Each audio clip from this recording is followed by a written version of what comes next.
નમસ્તે મિત્રો, જય માતાજી, જય શ્રી કૃષ્ણ. આજે નવી વાર્તામાં તમારું ફરી એકવાર સ્વાગત છે. તો મિત્રો, વાર્તામાં અંત સુધી બન્યા રહેવા નમ્ર વિનંતી અને કમેન્ટ કરી જરૂરથી જણાવજો કે તમને આજની વાર્તા કેવી લાગી. અને મિત્રો, તમે મારી ચેનલ પર નવા હો તો અત્યારે જ ચેનલને સબસ્ક્રાઈબ કરી લેજો, એટલે તમને અવનવી વાર્તાઓ મળતી રહે. મેડિકલ કેમ્પ પૂરો થયો. પહેલીવાર એને કોઈ ગ્રામ્ય વિસ્તારની મુલાકાતનો અવસર મળ્યો હતો. પિતાજીએ પણ કદી આવવાની મંજૂરી ન આપી હોત જો એ તબીબી અભ્યાસનું ફરજિયાત સોપાન ન હોત. એની ધારણા અનુસાર તો કાદવ કીચડથી મઢાયેલું, ગાયના ગોબરોથી લદાયેલું એવું જ કોઈ પ્રદૂષિત ગામ હશે, જેનું ચિત્રણ એણે ટીવી કાર્યક્રમો ને ફિલ્મોમાં હંમેશા જોયું હતું. પણ આ નાનકડું ગામ તો એની કલ્પનાને પરે જ નીકળ્યું. કુદરતને ખોળે ઉછરી રહેલ એક નાનકડા બાળક જેવું. ઇન્ટરનેટની માયાજાળથી સુરક્ષિત, જ્યાં બાળકો હજી માટીને તળાવોમાં બાળપણ વિતાવવા, જ્યાં હજી ફેક્ટરીઓના ધુવાડા ફેફસાઓને બીમાર પાડવા પહોંચ્યા ન હતા, જ્યાં હજુ પણ દાદીમાની વાર્તાઓને માની લોરીઓ સાંભળી જ ઊંઘનું આગમન થતું, જ્યાં પ્રકૃતિને નુકસાન પહોંચાડવાના માનવ હાથોએ હિંમત કરી ન હતી. ચારે તરફથી ઘેરી લીલુંછમ વન જાણે આ ગામનું સુરક્ષા કવચ બની રહેતું. એ સ્વચ્છ હવા ફક્ત શરીરને નહીં જ આત્માને પણ શુદ્ધિકરણ આપી જતી. હજી એનું મન ધરાયું ન હતું આ વાતાવરણથી. એને થોડો હજી સમય વિતાવવો હતો અહીં પ્રકૃતિ જોડે, સ્વ જોડે. પોતાનો નિર્ણય મિત્રોને જણાવી જ દીધો. તમે નીકળો, હું હજી રોકાઈશ. કાલે સવારે જ સૌથી પહેલી બસ લઈ લઈશ. પણ અંકલ, મિત્રોનો પ્રશ્ન પણ વ્યાજબી હતી.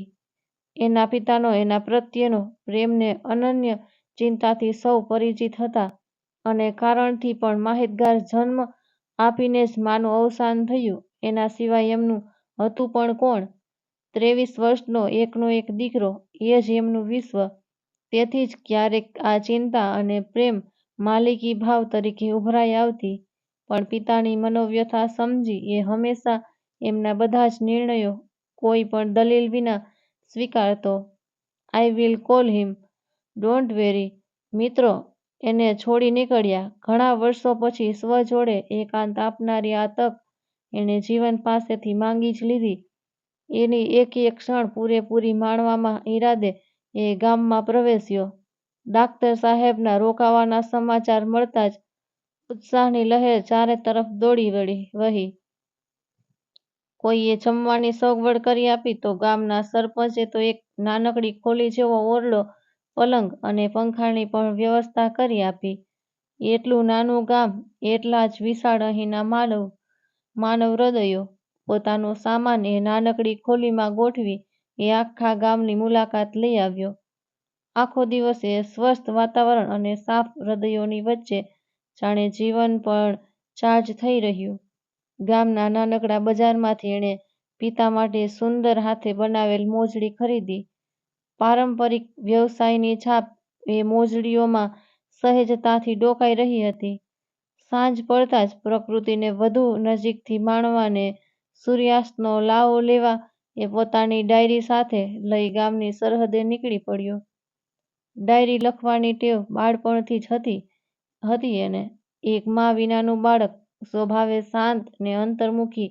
જે વાત સરળતાથી ન કહેવાતી એ કેટલી સરળતાથી લખાઈ જતી. ગામની બાહ્ય સરહદે પહોંચતા જ એક સુંદર તળાવ અને એને કિનારે ઊભેલું એક અતિચ્છાદિત જૂનું વૃક્ષ એની દ્રષ્ટિને આકર્ષી રહ્યા. ધ્યાન ધરવા માટે આનાથી વધુ સુંદર દ્રશ્ય ક્યાં જડે? લોકોની અવરજવર પણ નહિવત. અહીં એના અને ડાયરીની વચ્ચે કોઈ વિક્ષેપ ન પડશે એ વિચારે એ વૃક્ષની નીચે પગ લંબાવી રહ્યો. જોડા મોજા ઉતારી, લીલાછમ ઘાસ ઉપર બેસી, ખમીસની બંને બાજુ પર ચડાવી, લાંબા ઊંડા શ્વાસ લઈ એણે ડાયરી ખોલી. આંખો બંધ કરીને શબ્દોની સુરાવલી આપોઆપ ગોઠવાઈ રહી. એને કાગળ પર ઉતારવા હાથમાં ઊર્જા પ્રવેશી. સંબંધોના કોઈ ત્રાજવા નથી હોતા. કોણ આપે કેટલું એના હિસાબો નથી હોતા. લખાયેલા શબ્દોને સ્વર મળ્યો હોય એમ વૃક્ષની પાછળથી એ પંક્તિઓનો પડઘો સાંભળી એ ક્ષણભર ચોંકી ઉઠ્યો. વૃક્ષની પાછળ લપાઈ છુપેલું યૌવન આગળ આવ્યું. થોડા સમય માટે એ સુંદરતા અને સાદગીથી મન અંજાઈ રહ્યું. આમ ચોરી છુપી કોઈ અજાણ વ્યક્તિની રચના વાંચવી એ યોગ્ય કહેવાય? એ ઊંડી આંખોમાં પરોવાતા પૂછી રહેવાયું. અજાણ કોણ? પલક ઝબકાવ્યા વિના જ સામેથી પ્રશ્ન પરત થયો. આપ મને ઓળખો છો? પ્રશ્નની આપ-લે અકબંધ રાખતા એ પૂછી રહ્યો. માનવી તરીકે જન્મ લઈએ ત્યારે જ વિશ્વના દરેક જીવ જોડે જાણીએ અજાણીએ સંબંધમાં બંધાઈ જઈએ. ફક્ત કેટલાક સ્મૃતિમાં વસી જાય ને કેટલાક વિસરી જઈએ. શબ્દોની રમતમાં નિપુણ છો. વાર્તાકાર તો નથી? વ્યંગના કટાક્ષથી એક સ્મિત એ ચંદ્ર જેવા ચહેરાને વધુ ચમકાવી રહ્યું. વાર્તાકાર તો એ સર્વજ્ઞાની, અદ્રશ્ય, સતત જીવત. આપણે તો ફક્ત એની વાર્તાના પાત્રો, સુંદરતા ને હોશિયારી, બુદ્ધિ ને લાગણીઓનું એ સંમિશ્રણ પ્રત્યે એક અનન્ય આકર્ષણ એ અનુભવી રહ્યો. એક દાક્તર છું. વિજ્ઞાનનો જીવ જે સામે હોય એની પર જ વિશ્વાસ રાખવું. તર્ક અને શક્યતાઓને સ્વીકારવું. એની દરેક દલીલ માટે શબ્દો તૈયાર જ હોય એમ સામેથી શીઘ્ર જવાબ આવ્યો. શક્ય ને અશક્યની વચ્ચે પણ ઘણા રહસ્યો છુપાયા હોય છે. કેટલાક વાર્તાઓ શક્ય છે કે અશક્ય એ કળી ન શકાય. દરેક બાબતના બે જ પાસા. તર્કથી સાબિત કરો તો શક્ય, તર્ક ના હોય તો અશક્ય. એ બંનેની વચ્ચે બીજું કંઈ જ નહીં. તો ઠીક, હું એક વાર્તા સંભળાવું છું. તર્કને દલીલથી સાબિત કરી આપો કે એ શક્ય કે અશક્ય. સામેથી મળેલી ચુનૌતીથી એ વૈજ્ઞાનિક જીવ ખડખડાટ હસ્યો. એમાં શું મોટી વાત? Challenge accepted. પણ મારી એક શરત છે. જ્યાં સુધી વાર્તા સમાપ્ત ન થાય વચ્ચે પ્રશ્ન ન પૂછવા. જો વચ્ચે કંઈક બોલશો તો હું ત્યાં જ વાર્તા સમાપ્ત કરી નાખીશ. મંજૂર? એક નાના બાળક સમો એ વાર્તા સાંભળવા તૈયાર થઈ રહ્યો. એ સુંદર શરીર એની પડખે આવી ગોઠવાયું ને વાર્તા શરૂ થઈ. થોડા વર્ષો પહેલાની આ વાત. અવાજ એક ગામમાં બે મિત્રો રહેતા હતા. રાધાને થોડો વિચાર કરી એણે વાક્ય પૂરું કર્યું. હરી. પહેલા જ વાક્યથી એ ચોંક્યો. પોતાના હાથ પર પિતાએ કંડારી આપેલ માની નિશાની એ ખમીસની બાઈ વડે ઢાંકી રહ્યો. એના જન્મ પહેલા જ જો દીકરો જન્મે તો આશીષ નામ પિતાએ વિચાર્યું હતું. જ્યારે માને તો હરિ નામ જ ગમી ગયું હતું. એના જન્મ પછી જ પોતાની છેલ્લી ક્ષણોમાં પતિની પસંદગીનું નામ રખાય એ જ એમની આખરી ઈચ્છા હતી. પત્નીની આખરી ઈચ્છાનું માન રાખતા પિતાએ એનું નામ આશીષ તો રાખ્યું, પણ માની પસંદગીને હાથમાં કંડારી એક આજીવન ભેટ એને આપી દીધી. વાર્તાના પાત્રનું નામ ચપળતાથી ઉચકેલ એ બુદ્ધિની દ્રષ્ટિએ પામી ગયો, પણ વચ્ચે કંઈ પણ ન બોલી શકવાની એ શરત યાદ આવતા જ એ ચૂપચાપ વાર્તા સાંભળી રહ્યો. રાધા અને હરિ. બે શરીર એક આત્મા. જ્યાં રાધા ત્યાં હરિ, જ્યાં હરિ ત્યાં રાધા. રાધા ગામના સરપંચની એકની એક લાડકવાઈ દીકરી. હરિ એક અનાથિયો. કોઈને ખેતરના ખૂણે 2 દિવસનું બાળક મળી આવ્યું હતું. ત્યારથી એ બાળકનું નામ અનાથિયો પડી ગયું. આખા ગામે એની જવાબદારી વહેંચી લીધી. ધીરે ધીરે પગલાં પાડતો એ ક્યારે ખેતરોમાં કામ કરવા લાગ્યો. સમયની પાંખે ઉડતો એ 10 વર્ષનો ઊંચો લાંબો યુવાન ક્યારે બની ગયો એની જાણ જ ન થઈ. સમયની સાથે સાથે રાધાને હરિની મૈત્રી પણ વધુ ગાઢ બનતી ગઈ. આખો દિવસ હરિ ખેતરોમાં હળ જોડે, સરપંચના કાર્યોમાં મદદ કરી નાખે ને સાંજે રાધા એને ગામને કિનારે તળાવ પાસે બારખડી શીખવાડે. એકબીજા વિના તો ચાલે જ નહીં. એક શરીર તો બીજો પડછાયો. એકવાર તો રાધા તળાવમાં અકસ્માતે પડી ત્યારે જીવના જોખમે એને બચાવી હતી. એને બચાવવા જતાં તળાવના અણીદાર પથ્થરોથી એની પગની આંગળીઓ કચડાઈ ગઈ હતી. આ બીજો આંચકો. પોતાની કચડાયેલી આંગળીવાળો પગ એણે સંકેલી છુપાવી દીધો. બાળપણમાં સમુદ્ર કિનારે રમતા પથ્થરો સાથે ઠોકાઈ કઈ રીતે એની પગની આંગળીઓ લોહીલુહાણ થઈ હતી. એની ઘટના ઘણીવાર પિતાએ કહી સંભળાવી હતી. અજાણી સુંદરીની વાર્તા શૈલીને કથન તંતુથી પ્રભાવિત તો થયો, પણ શરતની મર્યાદાએ એને મૌન જ રાખ્યો. આ માથે શું થયું? અજાણી યુવતીનો હાથ પીસાનીએ અડતા જ રોમાંચક ભાવ જાગ્યો, પણ પિતાના સંસ્કારોને પોતાની સજ્જનતાની લાજ રાખતા એણે માથું પાછળ ખેંચી લીધું. બાળપણની શરારતોની એક અન્ય નિશાની. પિતાજીના શબ્દે શબ્દ યાદ હતા. કઈ રીતે દાદરો ઉપરથી ગબડી માથું ફૂટ્યું હતું. ટાંકાઓની આજીવન નિશાની. હોસ્પિટલ આવતા જવાનો તો જાણે નિત્યક્રમ, પણ એ બધી માહિતી અહીં શું કામ પૂરી પાડવી? પોતે રાખેલી શરત અનુસાર એ જવાબ ક્યાંથી આપશે? એ યાદ આવતા જ વાર્તા આગળ વધી. એક દિવસે શરારતમાં બંનેએ શરત લગાવી, જો હરી સાચે જ બહાદુર હોય તો શહેર તરફ જતી બસ લઈ શહેર જઈને એની માટે લાલ લાલ બંગડીઓ ખરીદી લાવે. 10 વર્ષના એ નાનકડા છોકરા માટે કોઈની પણ મદદ વિના જ અજાણ્યા શહેરમાં જવું સહેલું ન હતું, પણ પોતાના પ્રેમને સાબિત કરવા એ બસ પાછળ લટકાઈ નીકળી ગયો. તળાવને તાકી રહેલ આંખો અન્ય જ વિશ્વમાં ખોવાઈ ગઈ. કંઈ બોલી ન શકાય એટલે એણે એક ખોખારાથી એને ધ્યાનમાંથી જગાવી. હોશમાં આવી હોય એમ એ આગળ બોલી, એ ગયો તે ગયો જ, કદી ફરી પરત જ ન થયો. રાધાએ પિતાને બધી જ હકીકત જણાવી. એ શહેરનો એક ચક્કર લઈ આવ્યા, પણ કોઈ માહિતી ન મળી. રાધા એના હરી વિના અધૂરી, અપૂર્ણ ભાસવા માંડી. રોજ સાંજે અચૂક ગામને કાંઠે તળાવ પાસે એની રાહ તાકી બેસી રહેતી. ભીડની વચ્ચે પણ એનું જીવન એકલું ને ખાલી. હરી વિનાની રાધા જાણે આત્મ વિનાનું શરીર એની પડખેથી ઊભી થઈ તળાવ તરફ ભરી રહેલ પગલા સાથે શબ્દો પણ જાણે ગતિ પકડી રહ્યા. દિવસો, મહિનાઓ, માને મહિનાઓ વર્ષામાં વીતવા લાગ્યા. એ 10 વર્ષની રાધા યુવાનીના ઉંબરે આવી ઊભી. પિતાની ચિંતાઓ વધતી ચાલી. લગ્ન માટે આવતા એકથી એક સારા પ્રસ્તાવો એ ઠુકરાવતી ચાલી. પિતાએ બહુ સમજાવી, આટલા વર્ષોમાં કોણ કોને યાદ રાખે, પણ એનું તો એ જ રટણ, મારો હરી આવશે ને મને લઈ જશે. એની એ જીદને મક્કમતા આગળ એમણે પણ હાર માની લીધી. પછી એક દિવસ અચાનક હરી આવ્યો, પણ એની રાધાને લીધા વિના જ જતો રહ્યો. અશક્ય, તદ્દન અશક્ય. વાર્તામાં આવેલા એ અણધાર્યા નાટકીય વળાંકને ન સ્વીકારતા શરતથી વિરુદ્ધ એ અધવચ્ચે જ બોલી પડ્યો. વાર્તા અટકાવી એ ગામ તરફ જવા ઉપડી. સૂર્યાસ્તની સાથે ઘેરાઈ આવેલા આછા અંધકારમાં ખોવાઈ રહી. અરે, નામ તો કહેતી જા. અધવચ્ચે રસ્તામાંથી એ ફરી વળી એની આંખોમાં તાકી બોલી, રાધા. ને હું હરી. વ્યંગ ને કટાક્ષથી લદાયેલું હાસ્ય એ સૂના વિસ્તારમાં ગૂંજી રહ્યું. એક પણ ક્ષણ વેડફ્યા વિના જ એ ગતિ પકડી દૂર જવા લાગી. વૈજ્ઞાનિક જીવે પોતાની જીત નિશ્ચિત કરવા ઊંચા અવાજે શબ્દો પહોંચાડ્યા.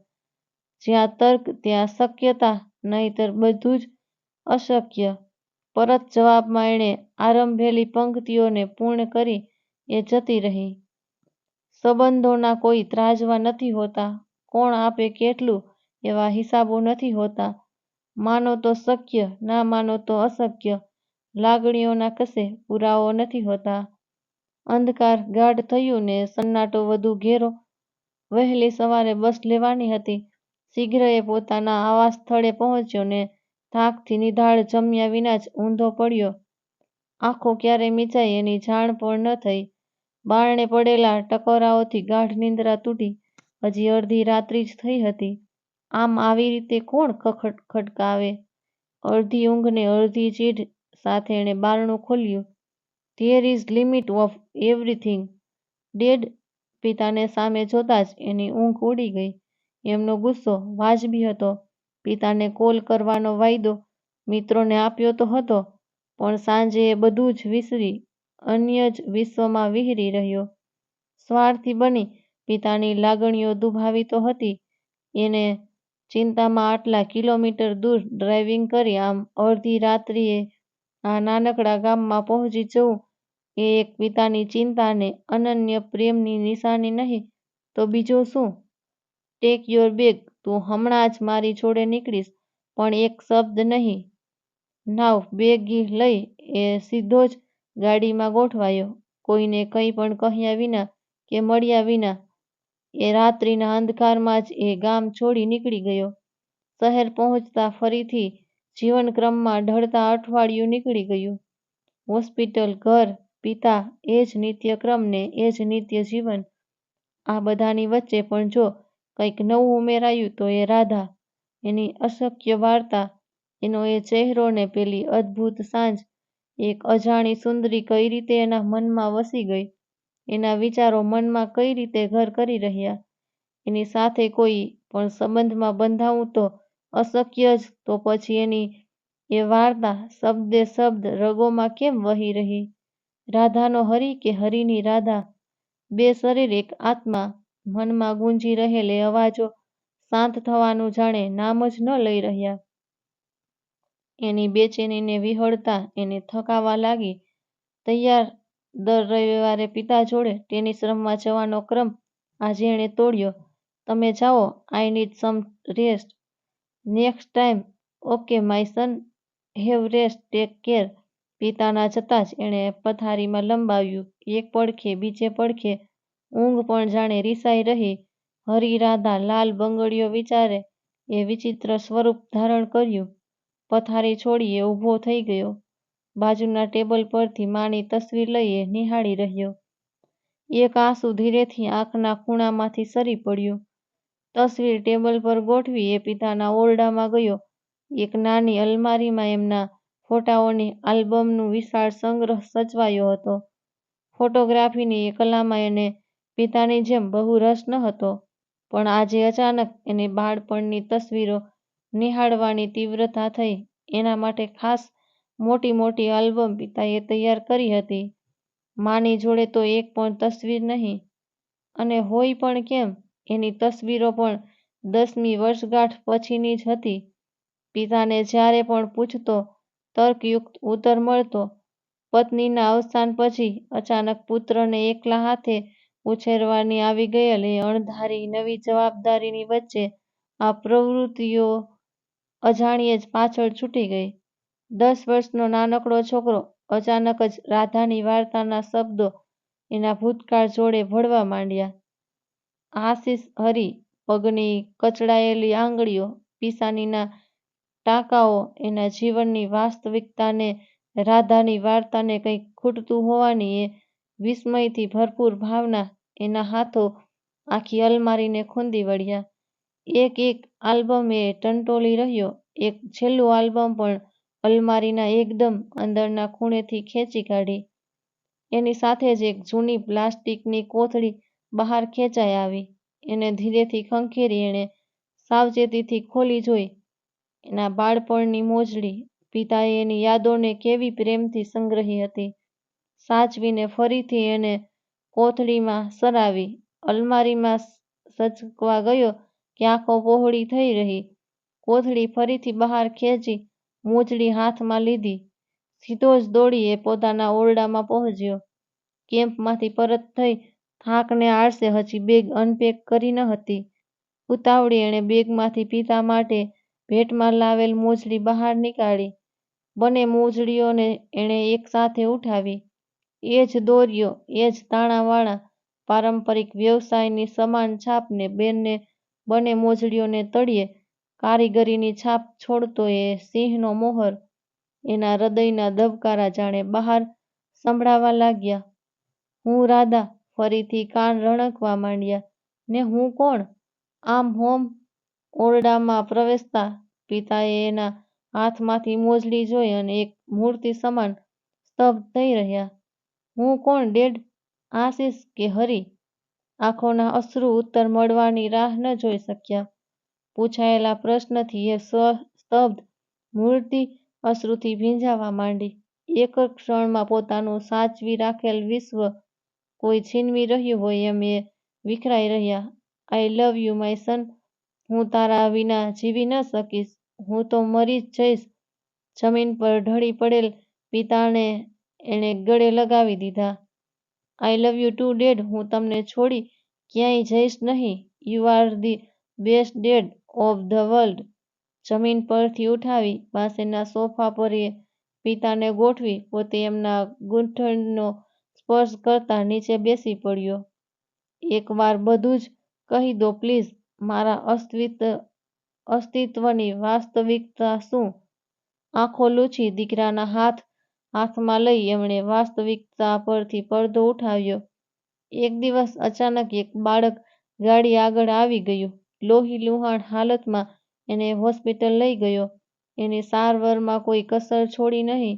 માથાના ભાગે ઊંડો ઘા થયો હતો. હોશમાં આવતા જ ડોક્ટરે કહ્યું એની યાદશક્તિ જતી રહી. પોલીસ સ્ટેશનમાં માહિતી આપી. લોકલ ટીવી પર જાહેરાતો કરાવી.